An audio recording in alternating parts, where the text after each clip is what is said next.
Quiero que me escuches con mucha atención hoy, no porque lo que voy a decirte sea nuevo, sino porque es algo que existe desde siempre y casi nadie habla de ello. Hay personas que llevan décadas yendo a misa, personas que rezan el rosario cada noche, personas que han enterrado a sus padres, han criado a sus hijos, han sobrevivido a enfermedades, pérdidas y tormentas que hubieran destruido a cualquiera. Personas mayores de 60 años que desde afuera parecen almas completas entregadas a Dios. Y sin embargo, cuando se sientan ante un confesor o cuando llegan a ese momento silencioso antes de dormir, donde ya no hay distracciones y solo queda el alma frente a sí misma, algo hará temblar su conciencia. Algo que no nombraron, algo que creyeron pequeño, algo que enterraron tan profundo que olvidaron que existía. Me heló la sangre la primera vez que comprendí esto, no en un libro, sino en el confesionario. Un hombre de 72 años, manos curtidas por el trabajo, mirada noble, vida de sacrificio, se sentó frente a mí y me dijo: «Padre, creo que no tengo nada grave que confesar». Y cuando empecé a guiarle con preguntas simples, con calma, con paciencia, comenzó a llorar. Porque descubrió que llevaba 40 años cargando con un peso que nunca había nombrado ante Dios. No era un crimen, no era un escándalo. Era algo aterrador precisamente por su apariencia de inocencia. Hoy quiero hablarte de eso, de los 5 pecados que los mayores de 60 años olvidan confesar. No por maldad, sino porque nadie les enseñó a verlos, porque la cultura los normaliza, porque el tiempo los hizo invisibles. Y quiero advertirte con toda la seriedad de mi ministerio. El alma que llega ante Dios sin haber mirado en estos rincones, llega incompleta. No porque Dios no quiera perdonar, Él siempre quiere perdonar, sino porque el perdón requiere que el alma abra la puerta. Y algunas puertas permanecen cerradas no por rebeldía, sino por olvido. El velo se romperá hoy. Quédate conmigo. Antes de entrar en los pecados concretos, necesito darte un fundamento, porque si no entendemos por qué ocurre este olvido, podríamos pensar que estamos hablando de casos raros, de personas descuidadas espiritualmente, y no es así. La Iglesia habla de 2 tipos de ignorancia que pueden afectar la conciencia moral. La primera es la ignorancia culpable, cuando uno no quiere saber para no sentirse obligado. La segunda es la ignorancia invencible, cuando genuinamente no se sabe y no había forma razonable de saberlo. Ahora bien, existe un tercer territorio mucho más común y mucho más peligroso para las almas maduras que yo llamaría la ignorancia cultivada por la costumbre. Es cuando algo pecaminoso se repite tanto durante tanto tiempo que deja de sentirse como pecado, se convierte en hábito, en carácter. En así soy yo. Y la conciencia, que debería encenderse como una alarma, simplemente se acostumbra al ruido y deja de sonar. Esto es especialmente frecuente en personas mayores. No porque sean peores, al contrario, muchas de ellas son ejemplos de fe y entrega, sino porque han tenido más tiempo para que ciertos patrones se instalen sin ser cuestionados. Permíteme compartirte algo personal, algo que me marcó profundamente. Tengo un tío, hombre de fe, hombre de trabajo, hombre que nunca faltó a misa un domingo en su vida, que un día, durante una conversación larga y tranquila, me confesó algo que él mismo no había procesado como pecado. Hablaba de una persona a quien guardaba rencor desde hacía más de 30 años. No lo llamaba rencor, lo llamaba precaución, lo llamaba experiencia, lo llamaba conocer a la gente. Pero cuando le pregunté: ¿rezas por esa persona? ¿La has perdonado en tu corazón? El silencio que siguió fue más revelador que cualquier respuesta.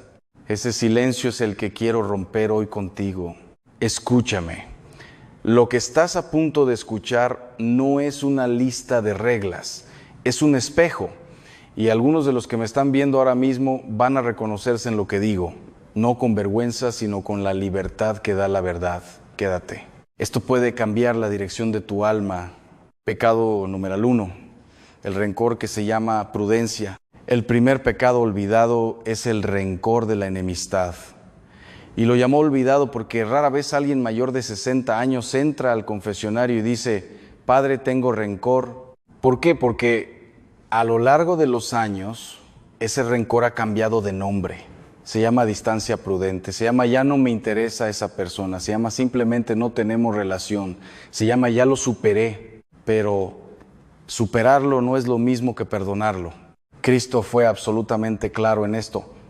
En el Evangelio de Mateo, capítulo 6, versículo 15, dice, pero si no perdonáis a los hombres sus ofensas, tampoco vuestro Padre os perdonará vuestras ofensas. No hay margen de interpretación aquí. No hay asterisco, no hay excepción por edad, por sufrimiento pasado, ni por la gravedad de la ofensa recibida. El rencor es una herida que el alma decide mantener abierta. Y con el paso de los años, esa herida no sangra ni duele de la misma manera, pero infecta la oración, infecta la paz, infecta la capacidad de recibir la gracia de Dios. He visto esto en el ministerio de exorcismo también. Y no lo digo para asustar, sino para ser honesto contigo. Hay presencias oscuras que encuentran acceso al alma precisamente a través del rencor no confesado. No porque Dios lo permita como castigo, sino porque el rencor es una negación del amor. Y donde falta el amor, hay una grieta. Y en las grietas el enemigo trabaja. ¿Hay alguien en tu vida a quien no has perdonado? ¿Un hijo que te defraudó? ¿Un hermano que te traicionó? ¿Un cónyuge que te hirió hace décadas? ¿Un amigo que nunca pidió perdón? Si la respuesta es sí, aunque sea un sí pequeño, aunque sea tal vez eso necesita ser llevado al sacramento de la confesión, no como acusación hacia el otro, sino como reconocimiento de que tú en tu corazón no has podido soltar ese peso todavía. Y Dios puede ayudarte a soltarlo. Pero primero necesitas nombrarlo. Sé que esto puede estar tocando algo aterrador, precisamente porque es real. Pero quiero que sepas que cada pecado que vamos a ver hoy tiene solución, tiene nombre y tiene el sacramento que lo cura. No te vayas. El segundo pecado que afecta casi al 100% de las personas mayores viene ahora mismo. Antes de continuar, quiero pedirte algo pequeño. Si este canal te está ayudando, si sientes que estas palabras llegan a un lugar que necesitaba ser tocado, suscríbete ahora. No lo hagas por mí, hazlo por ti. Porque lo que vamos a compartir en los próximos meses sobre el alma, sobre la oración, sobre la guerra espiritual y la misericordia de Dios, es exactamente lo que necesita escuchar alguien que tú conoces.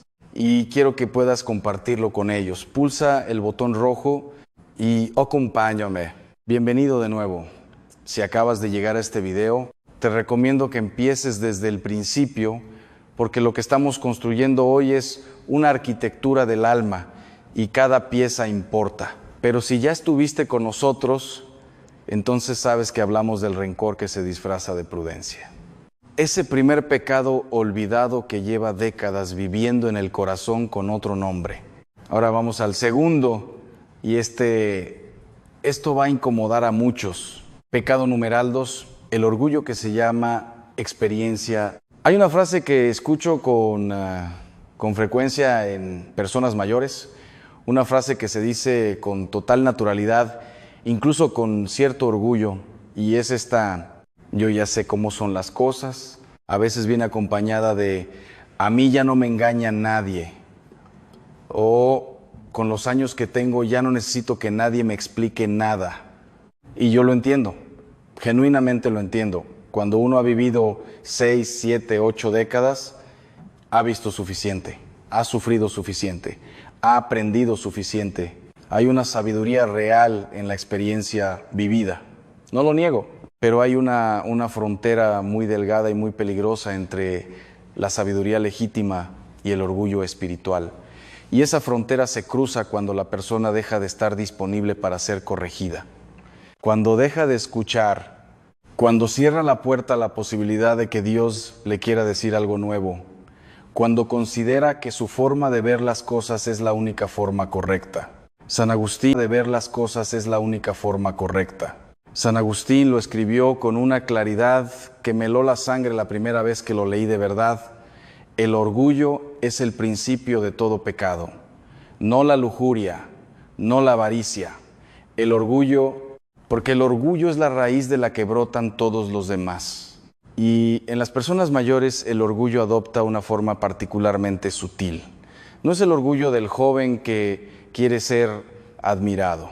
Es el orgullo del que ya no necesita nada de nadie, ni de los hijos, ni del confesor, ni aquí está el núcleo del problema, ni siquiera de Dios. ¿Cuántas personas mayores rezan, pero no escuchan? ¿Cuántas van a misa, pero van a cumplir, no a encontrarse? ¿Cuántas se sientan ante el sacerdote en la confesión y en el fondo sienten que no tienen nada realmente grave que confesar porque ya saben cómo vivir? Eso es orgullo espiritual y es uno de los pecados más difíciles de ver en uno mismo precisamente porque se siente como virtud. Permíteme traerte algo personal aquí, porque creo que puede ayudarte a visualizar lo que estoy describiendo. Tengo un amigo cercano, sacerdote también, hombre de Dios genuino, cuyo padre era un hombre profundamente creyente. Iba a misa todos los días, rezaba el rosario, era conocido en su parroquia como una persona de fe ejemplar, pero en casa era inapelable. Sus opiniones eran la ley, sus juicios sobre los demás eran definitivos. Y cuando su hijo, mi amigo, intentó alguna vez con mucho amor señalar algo, la respuesta era siempre la misma: hijo, con la vida que yo he vivido, no necesito consejos. Ese hombre murió sin haber pedido perdón a varios de sus hijos por las heridas que les había causado, no porque fuera mala persona, sino porque nunca pudo ver que el orgullo le había construido una muralla alrededor del corazón. La pregunta que te hago hoy, con todo el respeto y el cariño de este ministerio, es: ¿existe en tu vida alguna área donde ya no estás dispuesto a ser corregido? ¿Alguna relación donde tú siempre tienes la razón? ¿Algún momento en el que Dios te habló a través de un hijo, de un amigo, de una homilía y tú cerraste la puerta porque ya sabes? Eso necesita ser confesado, no como humillación, sino como liberación. Quiero que te detengas un momento, porque lo que viene ahora es el pecado que más se repite estadísticamente en mi experiencia pastoral entre personas mayores de 60 años, y es el que más silencio genera en el confesionario, no porque la persona no lo sepa, sino porque no sabe qué es un pecado. Escucha con atención. Pecado numeral 3, la murmuración, que se llama contar la verdad. Hay una escena que se repite en miles de hogares: en la sobremesa, después de la comida del domingo, en la llamada telefónica de la tarde, en el banco de la iglesia, antes de que empiece la misa, dos personas mayores, buenas personas, personas de fe, hablando de una tercera, contando lo que hizo, lo que dijo, cómo se comportó, qué errores ha cometido, qué escándalo ha dado.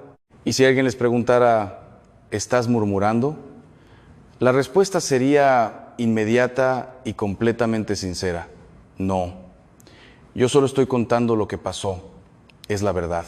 Y ahí está el error teológico que necesito corregir hoy. La murmuración no se define por ser mentira. La murmuración se define por revelar sin necesidad justa los defectos reales de otra persona. El Catecismo de la Iglesia Católica, en el número 2477, es completamente explícito. Se hace culpable de murmuración el que, sin razón objetivamente válida, divulga los defectos y faltas de otro ante personas que lo ignoran. ¿Lo ves? No importa si es verdad. Lo que importa es si tenías una razón justa para decirlo. Y en el 90% de las conversaciones cotidianas donde se habla mal de alguien, no la hay. Esto es algo aterrador cuando uno lo comprende de verdad, porque significa que muchas personas llevan décadas cometiendo este pecado en cada reunión familiar, en cada llamada telefónica, en cada encuentro con amigos, sin haberlo confesado nunca, porque nunca lo vieron como pecado. Santo Tomás de Aquino enseñaba que la murmuración es un pecado contra la justicia, porque roba algo a la persona de quien se habla, su fama, su honra, su imagen ante los demás. Es un robo invisible, pero es un robo. Y en las personas mayores este patrón suele estar profundamente arraigado. A veces viene de una cultura donde hablar de los demás era la forma de procesar la vida social. A veces viene la soledad. Cuando uno tiene pocos temas de conversación, hablar de otros llena el silencio. A veces viene de dolor acumulado. Criticar a quienes nos han herido se convierte en una forma de procesar la herida sin tener que enfrentarla directamente.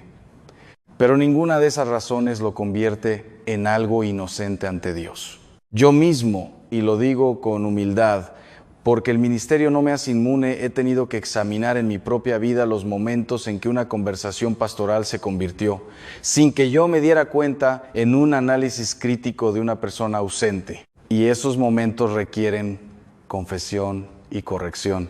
La pregunta para ti hoy es honesta y directa. ¿Con qué frecuencia hablas de otras personas señalando sus faltas, sus errores, sus pecados, sin que esa persona esté presente y sin que exista una razón grave que lo justifique? Si la respuesta honesta es con frecuencia o incluso a veces, ese es un pecado que necesita ser llevado al sacramento. 2 pecados más, y te prometo que los 2 que quedan son los más inesperados.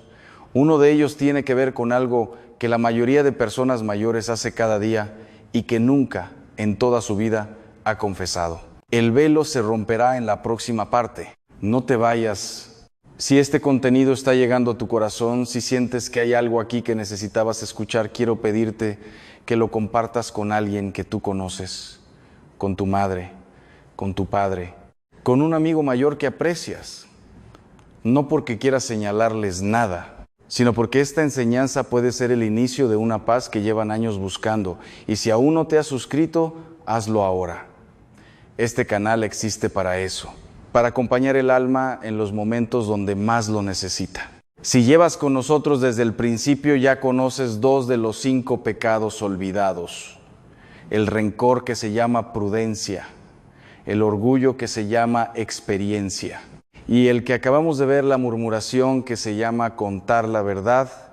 3 pecados que viven en el alma con nombres distintos, con rostros amables, con apariencia de inocencia, pero ahora entramos en territorio aún más profundo, porque los 2 pecados que vienen ahora son los que más silencio generan, los que más lágrimas he visto en el confesionario, los que más peso llevan y los que paradójicamente son los más fáciles de ignorar durante décadas enteras. Prepara pecado numeral 4, la ingratitud, que se llama normalidad. Quiero que hagas algo conmigo ahora mismo. Cierra los ojos un momento si puedes, si el lugar donde estás te lo permite, y piensa en las últimas 24 horas de tu vida. ¿Diste gracias a Dios? No me refiero a un gracias Señor automático al final de la oración de la noche. Me refiero a un momento real, un momento donde te detuviste, miraste tu vida y reconociste con el corazón, no solo con los labios, que todo lo que tienes viene de Él. Para muchas personas mayores esa pregunta genera un silencio incómodo. No porque no crean en Dios, no porque no recen, sino porque con el paso de los años las bendiciones se vuelven invisibles. El techo sobre la cabeza deja de ser una gracia y se convierte en lo normal. La salud que aún se conserva deja de ser un milagro y se convierte en lo esperado. Los hijos, los nietos, los años vividos, la fe misma, todo se asienta en el alma con la misma silenciosa invisibilidad que el aire que se respira. Y eso, querido amigo, es ingratitud. No la ingratitud dramática del que maldice a Dios, sino la ingratitud sutil, quieta, cotidiana, del que simplemente olvida que todo es don. El Evangelio de Lucas, capítulo 17, narra la curación de los 10 leprosos, 10 hombres sanados, 10 vidas restauradas, y solo uno vuelve a dar gracias. Solo uno se postró a los pies de Jesús. Y Cristo pregunta con una tristeza que atraviesa los siglos, ¿no eran 10 los que quedaron limpios? ¿Dónde están los otros 9? Esa pregunta resuena hoy, resuena con una fuerza aterradora cuando la aplicamos a nuestra propia vida. ¿Dónde están los 9? ¿Cuántas veces Dios te curó y seguiste caminando sin volverte? ¿Cuántas veces te protegió de un accidente que no viste venir? ¿Cuántas veces sostuvo tu matrimonio cuando estaba a punto de romperse? ¿Cuántas veces le dio fuerza a tu cuerpo cuando la medicina ya no tenía más respuestas? ¿Y cuántas veces te volviste a darle gracias de verdad? Recuerdo con mucha claridad una conversación que tuve con una mujer, una señora de 78 años, devota, buena persona, alma de oración, que vino a verme no para confesarse, sino para quejarse. Se quejaba de su salud, de sus hijos que no la visitaban suficiente, de los dolores, del cansancio, de la soledad. Y yo la escuché con paciencia, con todo el respeto que merece el sufrimiento humano. Y luego le hice una sola pregunta: señora, ¿cuándo fue la última vez que le agradeció a Dios algo específico? El silencio que siguió fue más largo que cualquier respuesta que hubiera podido dar. Finalmente dijo con los ojos húmedos: no lo recuerdo, padre. La ingratitud no siempre grita, a veces simplemente calla. Y ese silencio acumulado durante años forma una costra sobre el corazón que impide que la gracia entre con libertad. Esto necesita ser llevado a la confesión, no como autoflagelación, sino como reconocimiento honesto ante Dios. Señor, he recibido tanto de ti y tan pocas veces me he detenido a reconocerlo. Ese acto de humildad puede transformar el alma. Lo que estás a punto de escuchar ahora es el quinto pecado y es el más olvidado de todos. Es el que casi ningún mayor de 60 años ha confesado en su vida. Y cuando lo escuches, algo en ti va a reconocerlo, porque lo has vivido. Quizás lo estás viviendo ahora mismo. Quédate. Pecado numeral 5. El escándalo silencioso que se llama mi vida privada. Este quinto pecado tiene un nombre que la mayoría de personas, especialmente las mayores, nunca asociaría con la palabra pecado. Se llama escándalo. Pero no el escándalo ruidoso, no el escándalo público, sino el escándalo silencioso, el que ocurre dentro de la familia, dentro del hogar, en la forma en que los hijos y los nietos nos han visto vivir durante décadas. El Catecismo de la Iglesia Católica define el escándalo en el número 2284 como la actitud o el comportamiento que induce a otro a hacer el mal. Y añade algo que me heló la sangre la primera vez que lo meditaré en profundidad. El escándalo adquiere una gravedad particular cuando lo causan quienes por su posición están llamados a enseñar y educar a otros. Los padres, los abuelos, los mayores de la familia. Piénsalo un momento. Durante 60, 70, 80 años de vida, ¿qué han visto tus hijos en ti?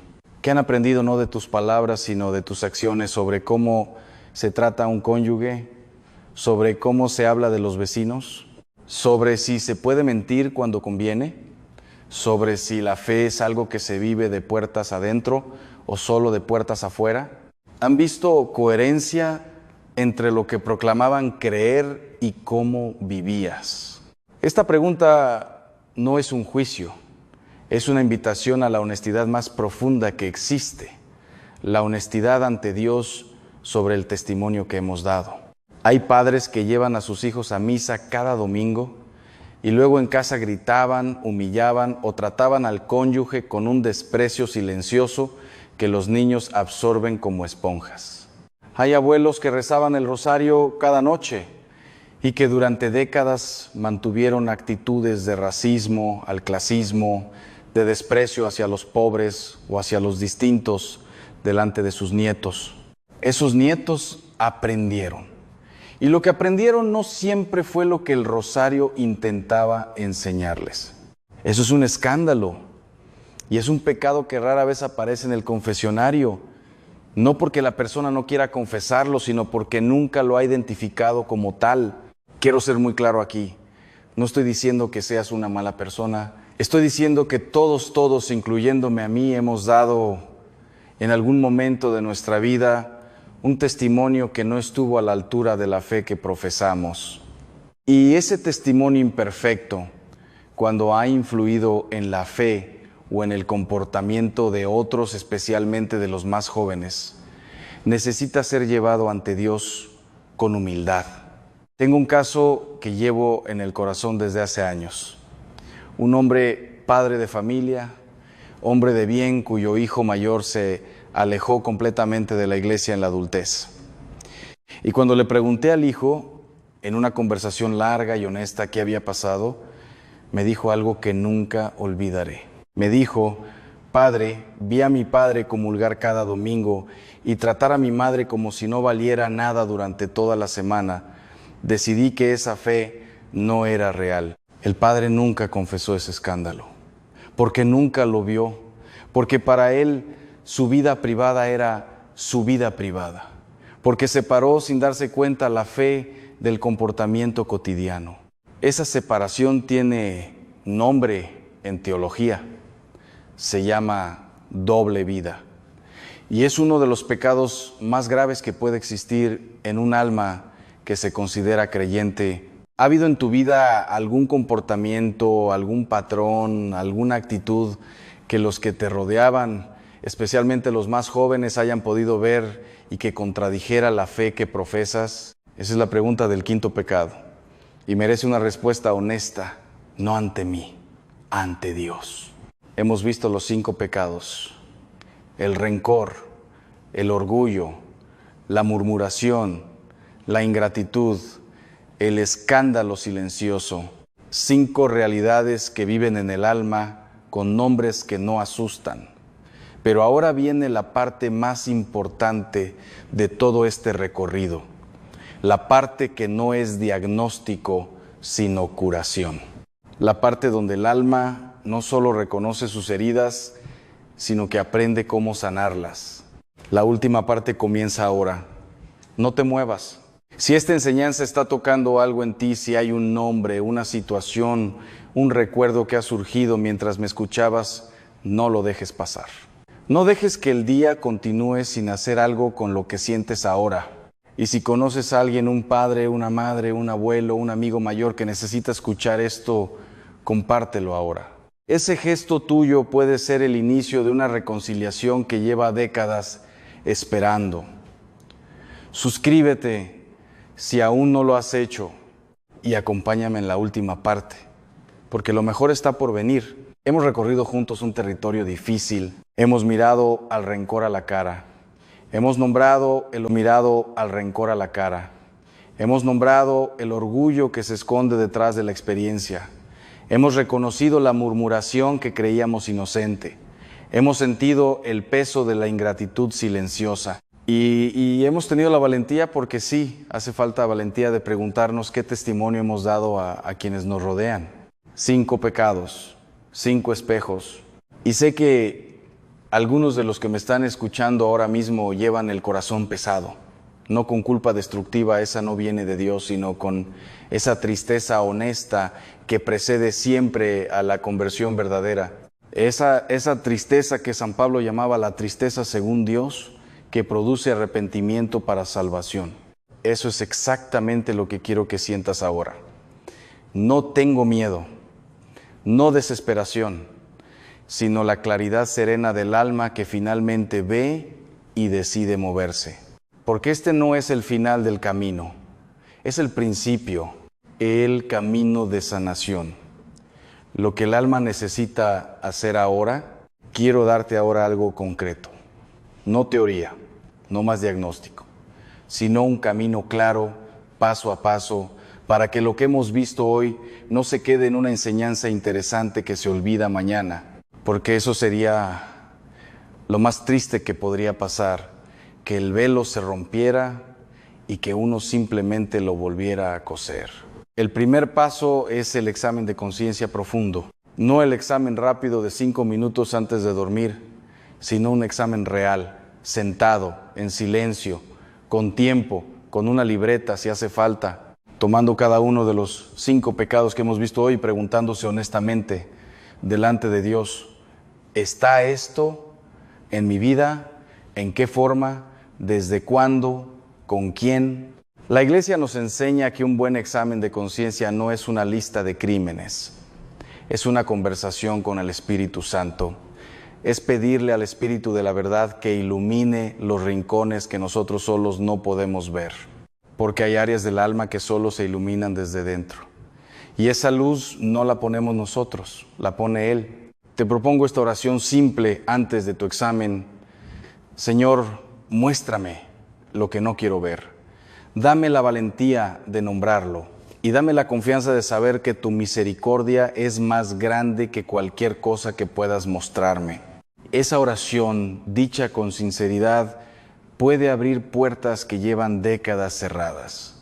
Escúchame, hay algo que necesito decirte antes de continuar.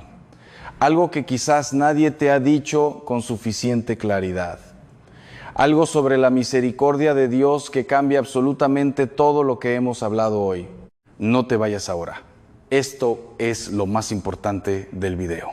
El segundo paso es la confesión sacramental. Y aquí quiero detenerme, porque sé que para muchas personas mayores el confesionario genera una resistencia que no siempre es fácil de explicar.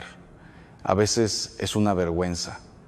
A veces es la sensación de que ya es tarde. A veces es una experiencia antigua con un confesor poco amable que dejó una herida. A veces es simplemente el peso del hábito. Llevan tanto tiempo sin confesarse de verdad que no saben por dónde empezar. Quiero decirte algo con toda la autoridad de este ministerio y con todo el amor que tengo por las almas que Dios me ha confiado. Nunca es tarde. El ladrón bueno en la cruz llegó al final de su vida literalmente en sus últimos minutos y con una sola frase de reconocimiento y de confianza escuchó de los labios de Cristo: hoy estarás conmigo en el paraíso. No mañana, no después de un proceso largo. Hoy, si el ladrón en la cruz recibió el paraíso, ¿qué te hace pensar que Dios no puede hacer lo mismo contigo? La confesión no es un tribunal donde el sacerdote te juzga. Es un hospital donde el médico te cura. Y el médico verdadero es Cristo. El sacerdote es solo el instrumento visible de una gracia invisible e infinita. Busca un confesor con quien te sientas en paz. Si necesitas tiempo para prepararte, tómate ese tiempo. Escribe si hace falta. Lleva tus notas. No hay vergüenza en llegar preparado. Hay sabiduría. Y cuando llegues y digas todo lo que has visto hoy en tu alma, algo hará temblar el corazón. No de miedo, de alivio, de esa paz que, como dice San Pablo, sobrepasa todo entendimiento. El tercer paso es la reparación. Este es el paso que más se olvida y es esencial. El sacramento perdona. Pero hay consecuencias del pecado que el sacramento por sí solo no deshace automáticamente. Si has guardado rencor hacia alguien durante años, la absolución te libera del pecado, pero la relación sigue rota. Si has murmurado de alguien durante décadas, la confesión te reconcilia con Dios, pero la reputación de esa persona puede seguir dañada en el corazón de quienes te escuchan. La reparación es el acto de amor que completa la conversión. A veces es una llamada telefónica, a veces es una carta, a veces es simplemente cambiar un comportamiento de manera constante y silenciosa. A veces cuando la persona ya no está viva, cuando ya no es posible el contacto directo, la reparación es orar por esa persona, ofrecerle a Dios esa deuda que uno ya no puede saldar directamente. No te pido que hagas todo esto de golpe, te pido que des un primer paso, solo uno, el más pequeño que puedas dar hoy, porque los grandes cambios del alma no suelen ocurrir en un instante dramático, ocurren en la acumulación de pequeños actos de valentía.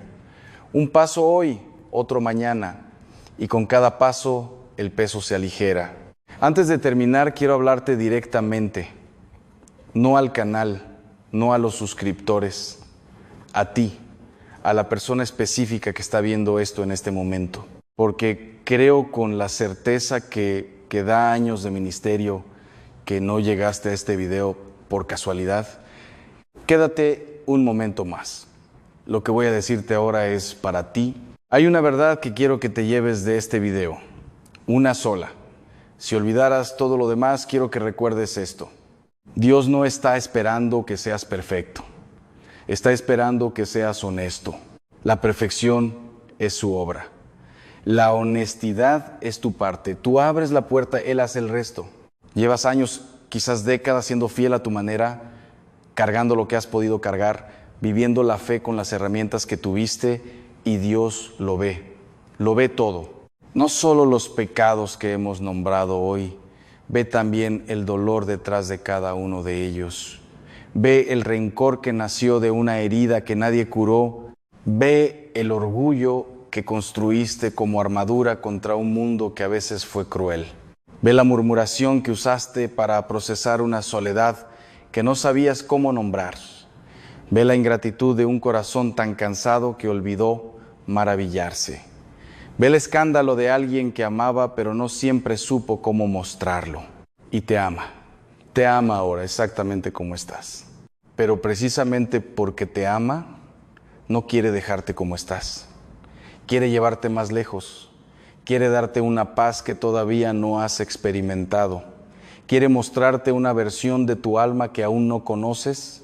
Y el camino hacia esa paz empieza con un paso pequeño y valiente. El de mirar con honestidad lo que hemos visto hoy y llevarlo ante Él. Tengo una petición final para ti. Esta noche, no mañana, esta noche antes de dormir, siéntate en silencio durante 5 minutos. Cierra los ojos y dile a Dios con tus propias palabras lo que llevas. No hace falta que sea una oración perfecta. No hace falta que uses el lenguaje correcto. Solo dile la verdad. Dile lo que pesa.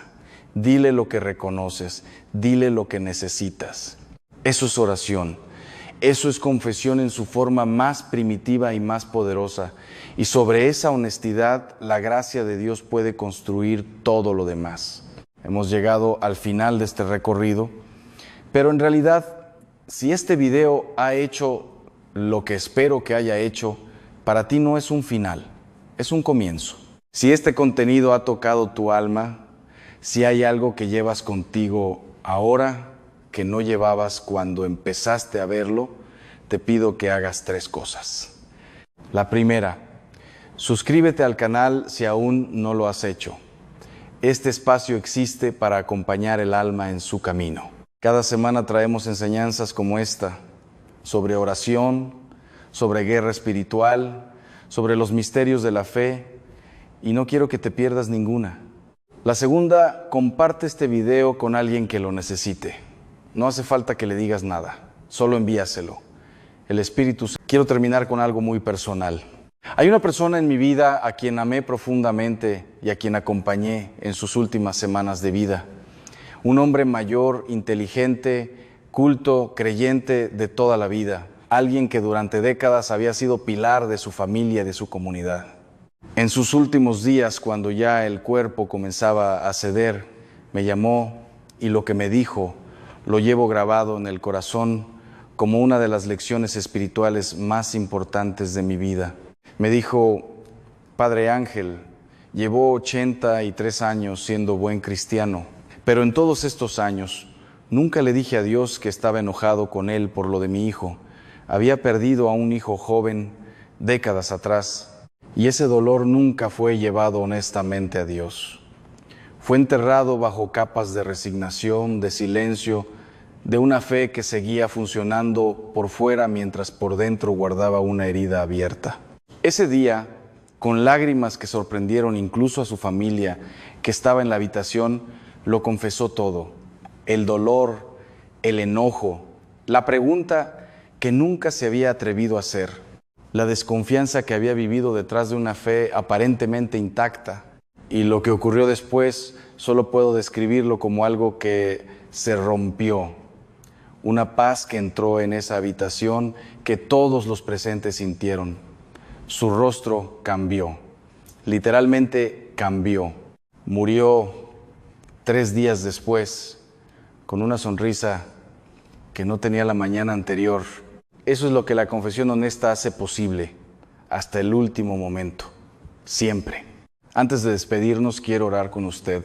Si puede, cierre los ojos o simplemente inclínese un momento hacia adentro y acompáñeme. Señor Padre de misericordia infinita, hay almas escuchando estas palabras ahora mismo que llevan años cargando cosas que nunca te han dado, rencores, palabras, miedos, desconfianzas, orgullos que no supieron cómo soltar.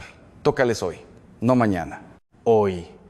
Que el Espíritu Santo ilumine lo que ha estado en la oscuridad, que la vergüenza no sea más fuerte que tu misericordia, que encuentren un confesionario esta semana y que cuando salgan de él sientan lo que tú prometiste, la verdad que libera. La paz que sobrepasa todo entendimiento. Amén. Si este video ha tocado su alma hoy, no deje que ese momento se pierda. Haga 3 cosas ahora mismo. La primera, suscríbase a este canal si todavía no lo ha hecho. Active la campanilla porque este trabajo espiritual que hemos comenzado juntos hoy continúa en cada nuevo video. La segunda, comparte este video con alguien mayor de 60 años que usted ame. Con un padre, con una madre, con un abuelo, con un amigo que lleva demasiado tiempo alejado del confesionario. A veces el mayor acto de amor que podemos hacer por alguien es ponerle en el camino de la verdad que libera. Y la tercera, la más importante, busque un confesionario esta semana, no el mes que viene. Esta semana su alma lo merece, Dios lo espera. Y el tiempo, amigo mío, es el único recurso que no se puede recuperar. Que Dios le bendiga y hasta el próximo video. Quiero que me escuche con atención, no como si estuviera viendo un video más en su teléfono, sino como si alguien esta noche hubiera tocado la puerta de su alma para avisarle de algo que no puede ignorar. Hace algunos años, en mi labor como confesor, algo me heló la sangre. Un hombre se acercó al confesionario. Tenía más de 70 años. Llevaba décadas comulgando cada domingo. Era conocido en su parroquia como un hombre piadoso, buena persona, de misa frecuente. Pero ese día, con voz quebrada, me dijo algo que nunca olvidaré. Padre, creo que llevo 30 años comulgando en pecado mortal y no lo sabía. 30 años. 30 años recibiendo el cuerpo de Cristo con el alma en un estado que la iglesia llama, y esto es teología, no opinión, sacrilegio. ¿Cómo es posible? ¿Cómo puede una persona mayor, creyente, devota, cometer ese error durante décadas? La respuesta me parece a la vez algo aterrador y profundamente humana, porque nadie le había explicado con claridad qué pecados exactamente invalidan la comunión. Porque vivimos en una cultura que ha suavizado tanto el lenguaje religioso que ya no sabemos dónde está la línea. Porque hay pecados que la gente mayor normaliza, que no aparecen en ninguna lista de catequesis moderna, pero que pesan sobre el alma como una losa de piedra. Y hoy, en esta Cuaresma, este tiempo que la Iglesia nos regala precisamente para detenernos, examinar y limpiar, necesito hablarle directamente a usted. Si tiene más de 60 años, si ha vivido una vida larga con sus alegrías y sus heridas, con sus logros y sus errores, si ha cargado con cosas que quizás pensó que ya estaban olvidadas, escúcheme, el velo se romperá esta Cuaresma y lo que le voy a revelar en los próximos minutos puede cambiar la manera en que usted se acerca a la mesa del Señor para siempre. No se trate de asustarse, se trata de liberarse. Quédese, porque esto le concierne y porque su alma a esta altura del camino lo merece. Introducción teológica y primer bloque de enseñanza. Antes de entrar en materia, necesito establecer algo fundamental, algo que en muchas parroquias lamentablemente ya no se explica con la claridad que merece. La Eucaristía no es un símbolo, no es un ritual social, no es una costumbre de domingo que cumplimos para sentirnos bien con nosotros mismos o con nuestra familia. La Eucaristía es Y esto lo enseña el Concilio de Trento, el Catecismo de la Iglesia Católica, en su número 1374, y 2000 años de fe vivida a la presencia real, verdadera y sustancial de Jesucristo.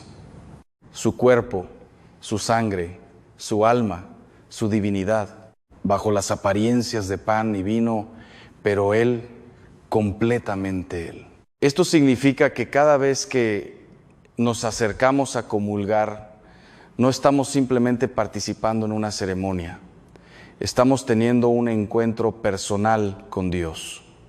Y aquí viene la pregunta que pocos se hacen en voz alta: ¿en qué estado debería encontrarse el alma para recibir a Dios? San Pablo, en su primera carta a los Corintios, capítulo 11, versículos 27 al 29, lo dice con una claridad que hará temblar a quien lo lea con atención, de modo que cualquiera que coma este pan o beba esta copa del Señor de manera indigna, será culpable del cuerpo y de la sangre del Señor. Por tanto, cada uno examínese a sí mismo antes de comer el pan y beber de la copa. Porque el que come y bebe sin discernir el cuerpo del Señor, come y bebe su propio juicio. Su propio juicio, no lo digo yo, lo dice el apóstol. Esto no es para crear miedo, es para crear conciencia. Y hay una diferencia enorme entre las dos cosas. El miedo paraliza, la conciencia libera. Ahora bien, la Iglesia establece con precisión cuándo una persona no debe acercarse a comulgar. El Código de Derecho Canónico, en su canon 916, es explícito. Quien tiene conciencia de pecado grave no debe comulgar sin antes haberse confesado sacramentalmente. Pecado grave, pecado mortal. Y aquí es donde la conversación se vuelve incómoda. Porque muchas personas, especialmente las que llevan décadas en la fe, los mayores de 60, de 70, de 80 años, han desarrollado algo que los teólogos llamamos conciencia laxa. No es maldad, no es hipocresía. Es simplemente que con el tiempo ciertos pecados se han normalizado tanto en la vida cotidiana que han dejado de percibirse como graves. Pero la gravedad objetiva de un acto no depende de cuánto tiempo llevemos cometiéndolo. Depende de lo que ese acto es en sí mismo, de la plena advertencia con que se comete y del consentimiento deliberado de la voluntad. Así lo define el Catecismo en su número 1857. Y aquí quiero detenerme en algo que viví personalmente, algo que me marcó profundamente y que cambió la forma en que yo mismo entiendo la misericordia de Dios. Experiencia personal. Mi tío Ernesto, un hombre al que yo admiraba profundamente, era una persona de misa dominical sin falta. Rezaba el rosario, tenía una imagen del Sagrado Corazón en su sala, pero había algo en su vida que nunca había confesado, no porque no creyera en el sacramento, sino porque con el paso de los años había llegado a convencerse de que aquello ya no importaba, que era cosa del pasado, que Dios, siendo bueno, ya lo habría perdonado sin necesidad de decirlo en voz alta. Cuando enfermó gravemente y yo fui a visitarlo, tuvimos una conversación que todavía me emociona recordar. Con mucho amor le pregunté si quería confesarse. Hubo un silencio largo. Y luego me dijo: Ángel, hay algo que llevo cargando desde hace 40 años y nunca se lo he dicho a ningún sacerdote. Lo que me confesó aquel día y que no puedo revelar por el sigilo sacramental no era un crimen. Era algo que muchos consideran menor. Pero él lo había cargado durante 4 décadas. Y cuando lo dijo en voz alta, cuando lo entregó al sacramento, lloró como un niño. Me dijo: me siento tan liviano, ¿por qué no lo hice antes? Pero espere, porque lo que le acabo de contar es solo el comienzo. Hay pecados, específicos pecados, que la gente mayor comete con frecuencia sin saberlo. Pecados de omisión, de rencor enquistado, de silencios cómplices que voy a nombrar uno por uno en los próximos minutos. Y cuando los escuche, es posible que reconozca alguno. No se vaya, porque lo que viene ahora es precisamente lo que necesita escuchar. Continuamos. Y quiero que lo que viene ahora lo reciba no como una acusación, sino como una linterna que ilumina los rincones que llevamos años sin revisar, porque hay algo peculiar en la vida espiritual de las personas mayores. Y lo digo con todo el respeto y la admiración que siento por quienes han vivido décadas de fe, pero precisamente porque han vivido mucho, porque han pasado por guerras internas, por pérdidas, por injusticias, por silencios forzados. Hay heridas que se han convertido en costumbre, y las costumbres con el tiempo dejan de doler, dejan de verse, dejan de confesarse. Hoy vamos a hablar de los primeros pecados graves que deben examinarse antes de comulgar esta Cuaresma. Y quiero ser muy claro, no estoy inventando nada, todo lo que le voy a decir tiene fundamento en la moral católica clásica, en el catecismo de la Iglesia y en la experiencia de décadas en el confesionario. Pecado número 1, el rencor que se llama prudencia. Este es quizás el más común y el más peligroso precisamente porque no parece pecado. Hay personas mayores que llevan años, décadas, en algunos casos sin hablarle a un hijo, a un hermano, a un vecino, y cuando se les pregunta por qué, la respuesta suele ser: es que lo que me hizo fue muy grave, o yo no le deseo el mal, simplemente no quiero saber nada de esa persona. Eso, hermano, hermana, tiene un nombre teológico: odio habitual, y el catecismo, en su número 2303, lo describe como contrario a la caridad, y cuando es deliberado y sostenido como pecado grave. No estoy hablando de que usted deba perdonar fingiendo que el daño no existió. El perdón no es amnesia. El perdón es una decisión de la voluntad, no un sentimiento.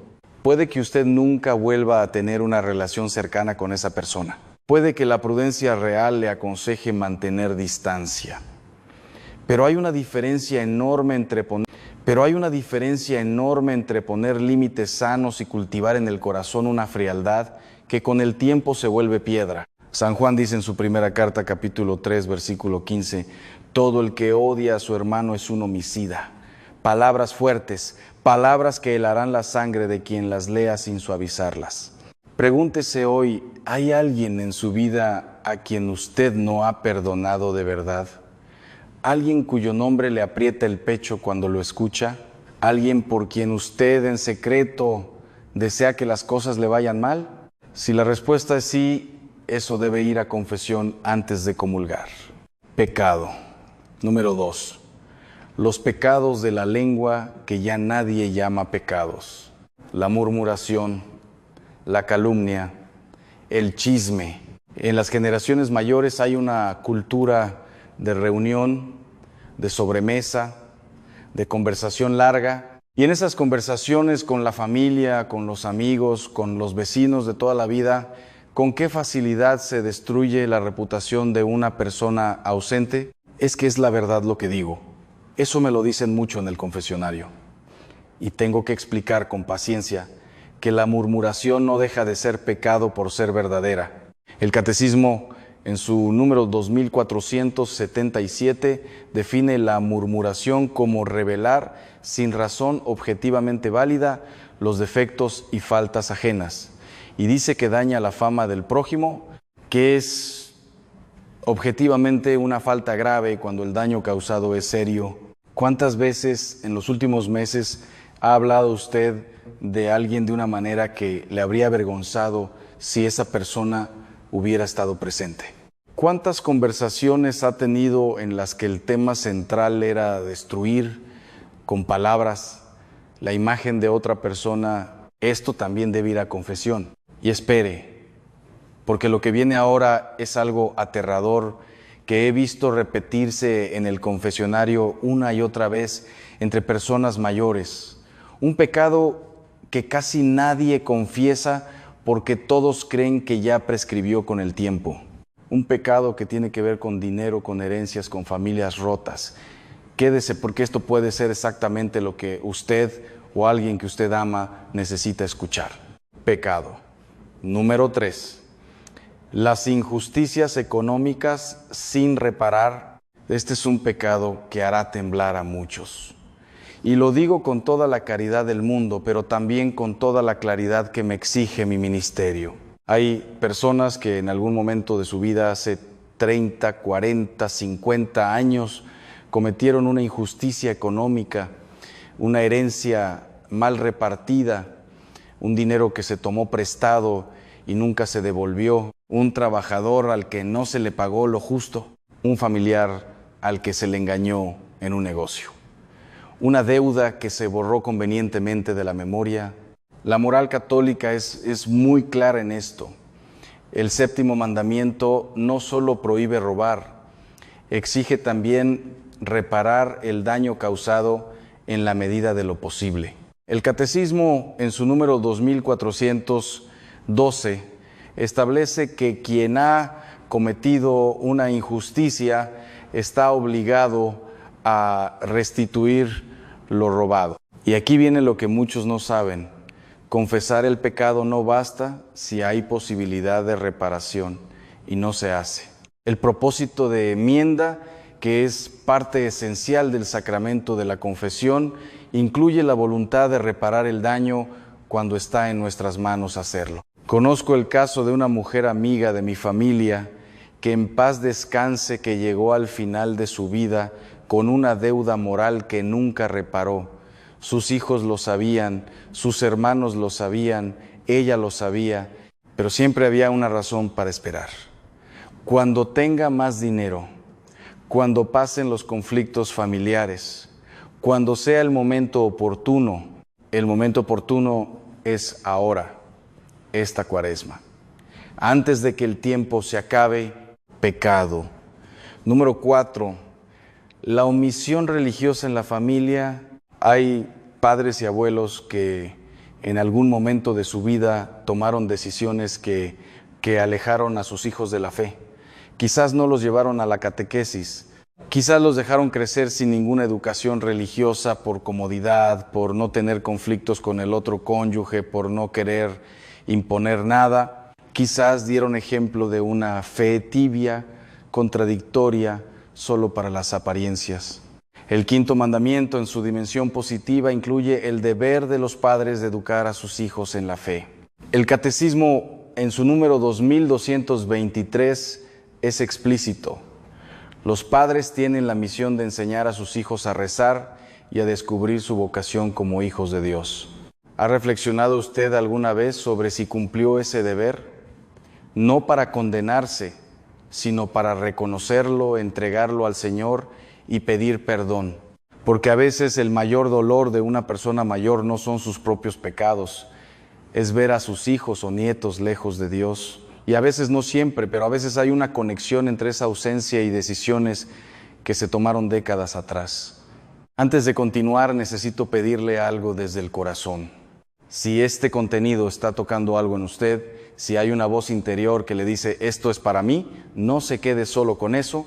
Comparta este video con alguien que usted ama, con ese familiar mayor que lleva años sin confesarse, con esa persona que usted sabe que necesita escuchar esto. Y si todavía no forma parte de esta comunidad, suscríbase ahora, porque lo que estamos construyendo aquí no es simplemente un canal de YouTube, es un espacio de gracia, un lugar donde la verdad se dice con amor, y donde usted, sin importar su edad ni su historia, puede encontrar el camino de regreso. Suscríbase, active la campana y quédese, porque aún nos faltan los pecados más silenciosos y más profundos, los que nadie quiere nombrar. Continuamos, y quiero que sepa algo antes de que empiece esta parte. Lo que viene ahora no es fácil de escuchar. Tampoco fue fácil para mí aprender a decirlo. Durante años, como confesor joven, yo mismo dudaba si debía tocar ciertos temas con personas mayores. Me preguntaba, ¿no es cruel sacar esto a la luz a esta altura de la vida? ¿No es mejor dejarlo descansar? Fue un anciano sacerdote, mi director espiritual durante muchos años, quien me respondió con una frase que llevo grabada en el alma: Ángel, la misericordia de Dios no tiene fecha de vencimiento, pero tampoco la tiene el pecado. Mientras el alma vive, tiene la posibilidad de sanar. Negársela por miedo o por comodidad no es caridad, es cobardía. Desde ese día hablo claro, con amor, pero claro. Pecado número 5, la idolatría doméstica.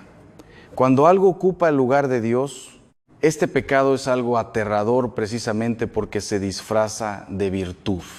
Hay personas mayores que han convertido a sus hijos en su Dios, a su familia, a su salud, a su dinero, a su reputación. Y no lo digo en sentido figurado, lo digo en sentido teológico preciso. El primer mandamiento no solo prohíbe adorar estatuas, prohíbe poner cualquier cosa o persona en el lugar que solo le corresponde a Dios. El Catecismo, en su número 2113, habla de idolatría cuando el hombre honra y reverencia a una criatura en lugar del Creador. ¿Cuántas personas mayores viven en una angustia permanente?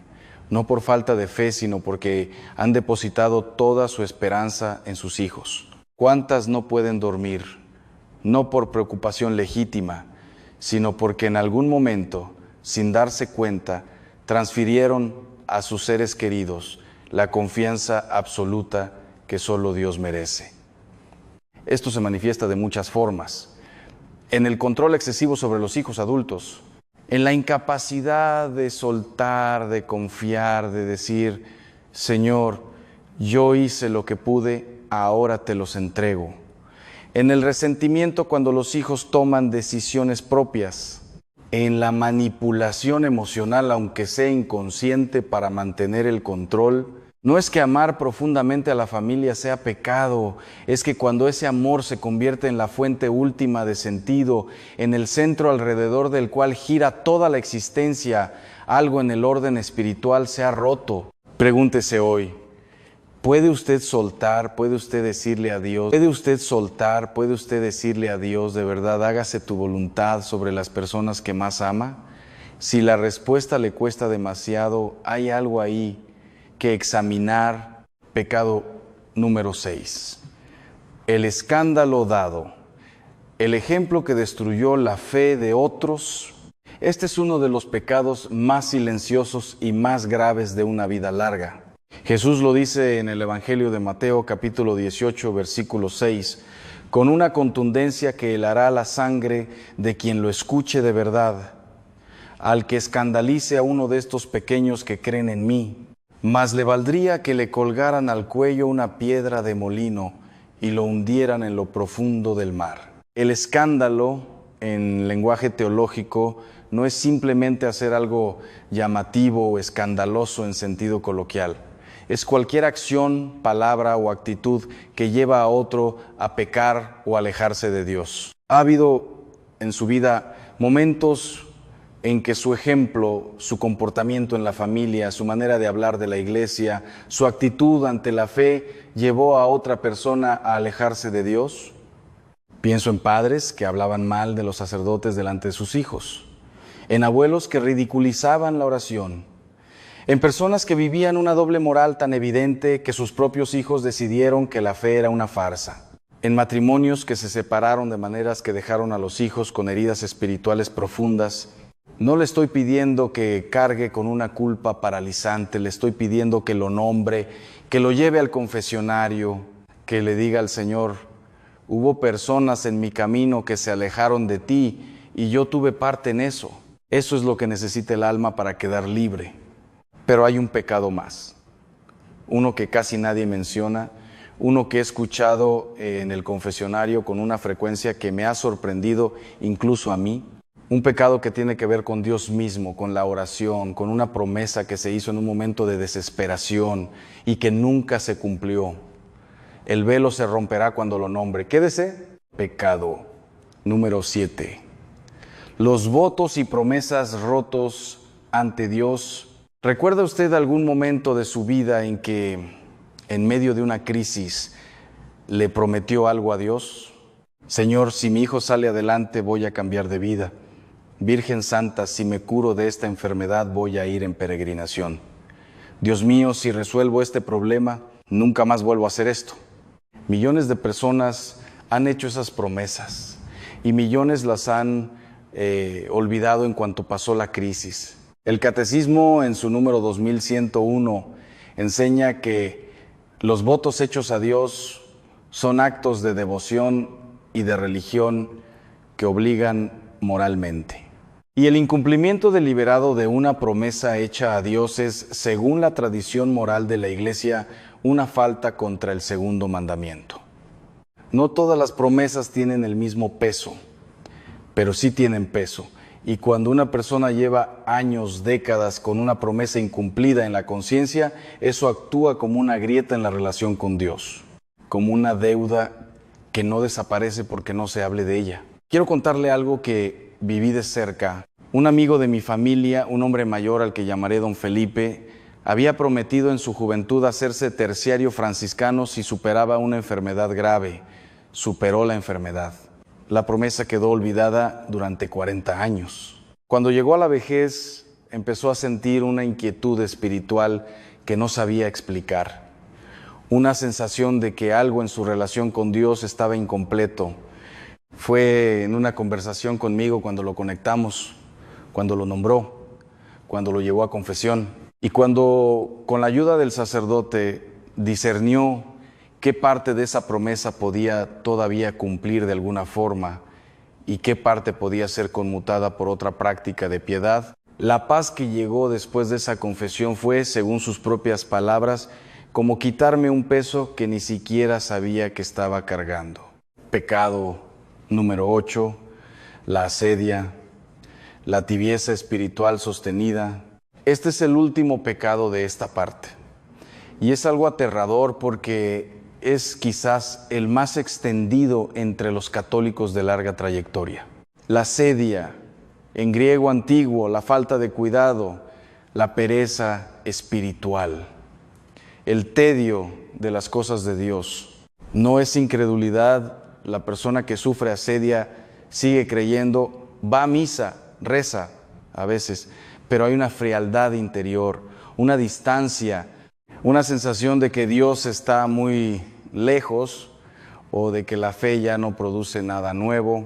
Y en lugar de luchar contra esa frialdad, la persona se instala en ella, la acepta, la normaliza. Santo Tomás de Aquino consideraba la asedia uno de los 7 pecados capitales, no porque sea siempre un pecado mortal en sí mismo, sino porque es la puerta de entrada a todos los demás. Cuando el alma se aburre de Dios, cuando la oración se vuelve rutina vacía, cuando la misa se convierte en un trámite, el corazón queda expuesto y vulnerable a todo. Y para las personas mayores, la asedia a veces llega disfrazada de cansancio legítimo. Ya he vivido mucho, ya recé bastante, ahora me merezco descansar. Hermano, hermana, el descanso verdadero no está en alejarse de Dios, está en acercarse a Él de una manera nueva, más profunda, más desnuda, sin actuaciones, sin performances religiosas, solo el alma y su Creador. Si llegó hasta aquí, quiero decirle algo desde lo más profundo de mi corazón sacerdotal. Usted no está aquí por casualidad. Dios no usa casualidades. Este video llegó a usted porque hay algo en su alma que está buscando claridad, libertad, paz.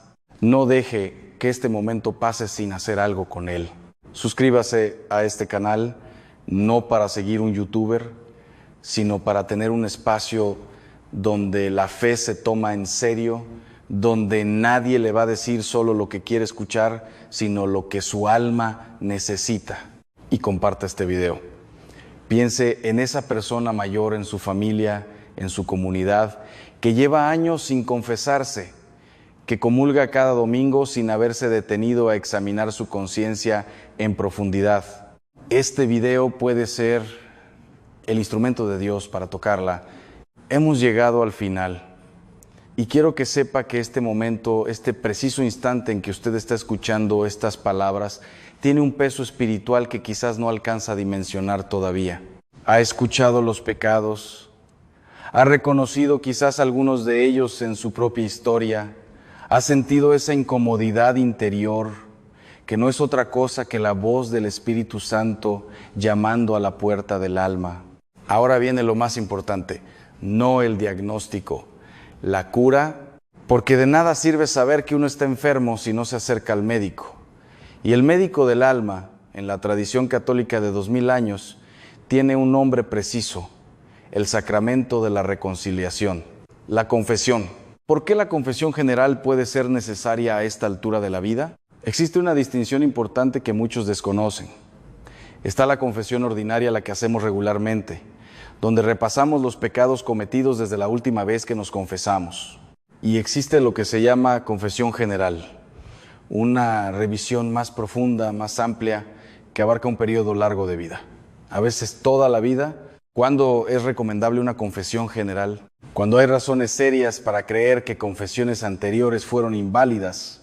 Esto ocurre cuando se confesaron pecados sin verdadero propósito de enmienda, cuando se ocultó deliberadamente algún pecado grave al confesor, cuando la persona no tenía suficiente comprensión del sacramento en el momento de confesarse.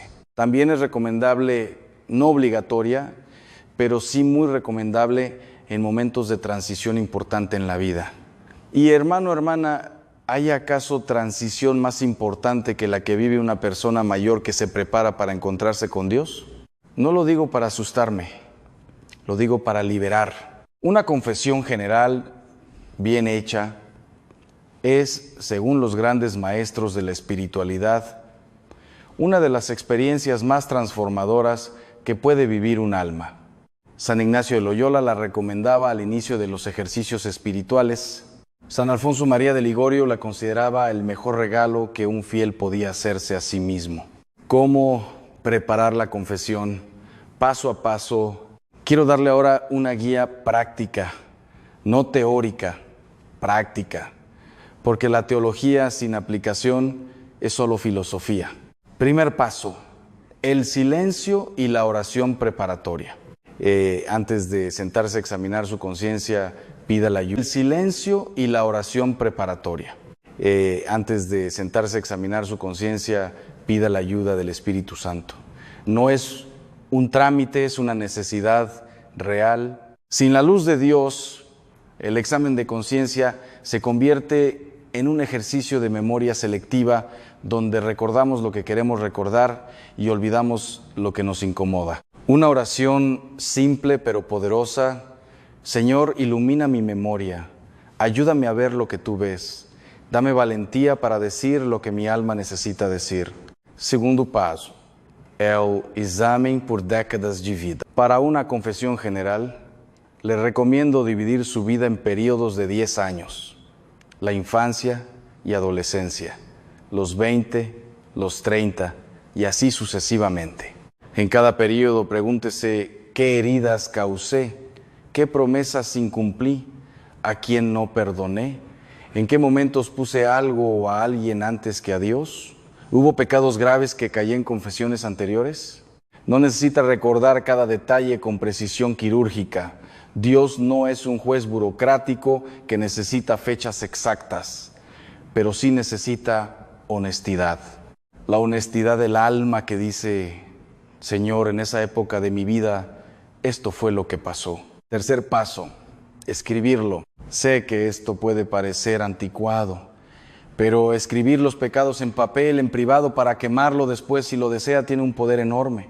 Sacar algo de la oscuridad interior y ponerlo en palabras concretas es el primer acto de liberación.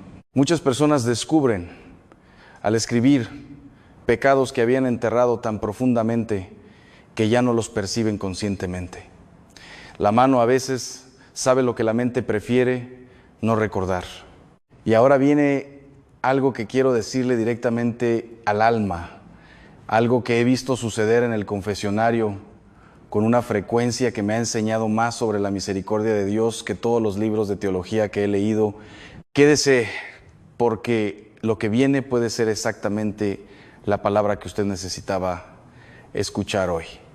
El velo se romperá en los próximos minutos. Cuarto paso, acercarse al confesor adecuado. Para una confesión general, si es posible, busque un sacerdote con quien pueda tener tiempo suficiente, no una confesión de 2 minutos entre misas, pida una cita. explique que desea hacer una revisión profunda de su vida. Todo sacerdote bien formado entenderá y agradecerá esa petición. Si hay vergüenza, y es normal que el aya recuerde esto, el sacerdote en el confesionario no es el mismo, es instrumento de Cristo. El sigilo sacramental es absoluto e inviolable. Lo que usted diga en ese confesionario muere ahí. Ningún sacerdote puede revelar jamás, bajo ninguna circunstancia, lo que escuchó en confesión. Es una de las leyes más sagradas e inviolables de la Iglesia. La vergüenza que siente antes de confesarse es exactamente la presión que el enemigo ejerce para mantener encadenado. Porque él sabe, y esto es doctrina, no metáfora, que en el momento en que usted pronuncie ese pecado en voz alta ante el representante de Cristo, su poder sobre usted desaparece. La Cuaresma como puerta, no como carga. Quiero terminar con algo que siento profundamente. La Cuaresma no fue diseñada por la Iglesia para hacernos sentir culpables. Fue diseñada para darnos una oportunidad. 40 días que hacen eco de los 40 años del pueblo de Israel en el desierto, de los 40 días de Jesús en el desierto antes de comenzar su misión. El desierto en la tradición bíblica no es un lugar de castigo, es un lugar de encuentro.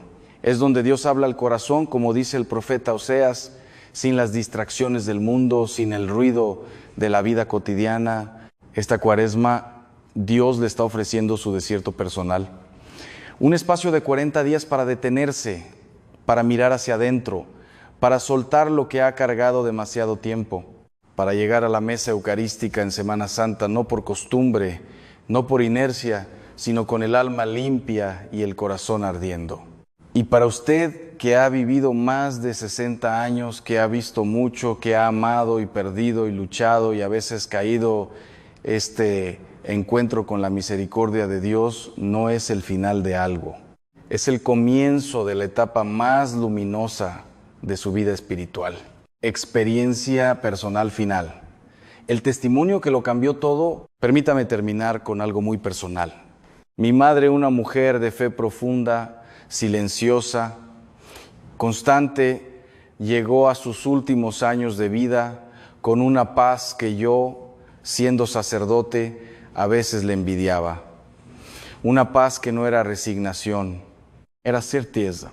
Un día le pregunté cuál era su secreto. Me respondió con una simplicidad que me desarmó. Ángel, hace años decidí no guardar nada. Todo lo que pesa, lo llevo a confesión. Todo lo que duele, lo llevo a la oración. Y todo lo que no puedo resolver, se lo entrego a la Virgen. Así no cargo con nada que no sea mío.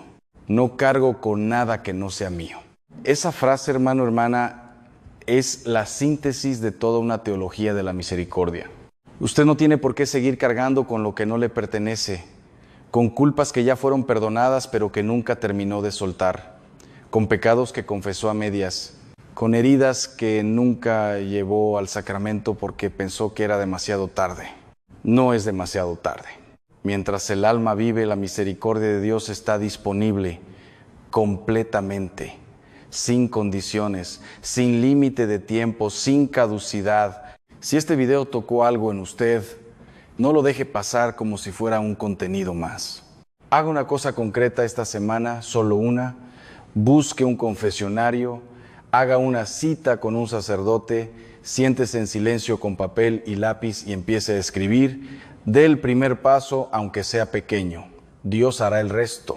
Y si conoce a alguien, un padre, una madre, un abuelo, un amigo mayor que lleva años alejado del sacramento, que comulga cada domingo sin haberse confesado en décadas, comparta este video con esa persona. Puede ser el instrumento de Dios para cambiarle la vida. Suscríbase a este canal si todavía no lo ha hecho. No somos un canal de entretenimiento religioso. Somos una comunidad de almas que buscan a Dios en serio, que no tienen miedo de la verdad, que saben que la fe verdadera no es cómoda, pero sí es libre. Active la campana de notificaciones para no perderse ningún video, porque cada semana traemos contenido que su alma necesita, no el que quiere, el que necesita. Y recuerde siempre esto con lo que termino cada enseñanza. Dios no le pide perfección, le pide honestidad. No le pide que no haya caído, le pide que se levante. Y el sacramento de la reconciliación es precisamente la mano de Dios extendida para ayudarle a ponerse de pie. Que esta Cuaresma sea para usted el comienzo de algo nuevo. Que la comunión de Semana Santa sea la más consciente, la más libre, la más verdadera que haya recibido en toda su vida. Que Dios le bendiga y que la Virgen le acompañe en cada paso de este camino. Hasta el próximo video. Con todo mi afecto sacerdotal, Padre Ángel Espinosa.